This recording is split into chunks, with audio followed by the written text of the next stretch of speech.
આજે આપણે બનાવીશું ચીકુનું મિલ્કશેક. એના માટે આપણે ચીકુને સમારી દીધા છે. ખાંડ જોઈશે, બદામ જોઈશે અને દૂધ જોઈશે.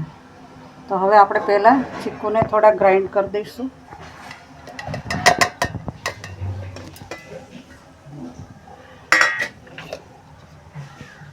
એમાં આપણે ખાંડ પણ નાખી દઈશું.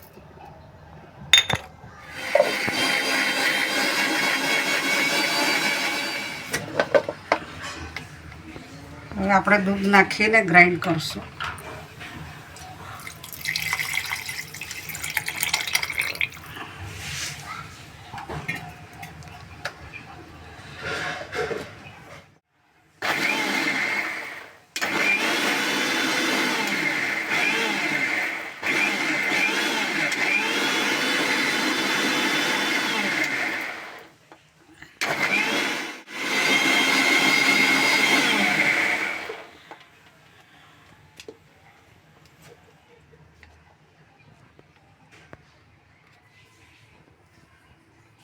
આપણો જ્યુસ તૈયાર.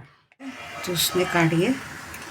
તો મિત્રો, ચીકુ છે ને તેના બહુ બધા ગુણધર્મો છે તે જાણીશું. સૌપ્રથમ આપણે જાણીએ કે તેનું ઇંગ્લિશ નામ શું છે. તો ચીકુને ઇંગ્લિશમાં સપોડિલ્લા અને સપોટા તરીકે ઓળખવામાં આવે છે. તેનું સાયન્ટિફિક નામ મનિકારા જેપોટા છે. હવે ચીકુના ગુણધર્મની વાત કરીએ તો તે આપણા શરીરને ખૂબ જ એનર્જી આપે છે. એમાં સુગરનું પ્રમાણ સારું એવું હોય છે.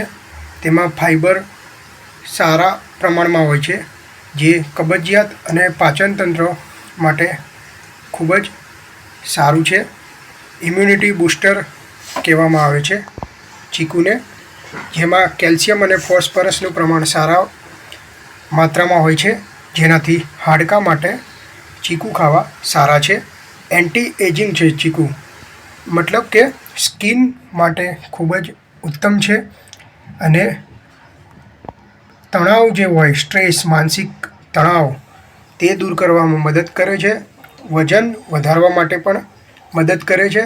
પણ ખાસ ધ્યાન રાખવાનું, વધુ પ્રમાણમાં સેવન કરવું ડાયાબિટીસના દર્દી માટે યોગ્ય નથી. તો આ ચીકુનો મિલ્કશેક આપણે બનાવ્યો છે. હવે એમાં આવી રીતે આપણે ઉપર ડ્રાયફ્રૂટ્સ જે ગમતા હોય, ડ્રાયફ્રૂટ્સ એ એડ કરી અને ફ્રીઝરમાં રાખી ઠંડુ કરી પી શકાય છે. ચીકુનો મિલ્કશેક તૈયાર છે. આ લાંબી બીમારી અથવા સર્જરી થઈ હોય એ પછી પણ આ પીવાથી સારી એવી શક્તિ મળતી હોય છે.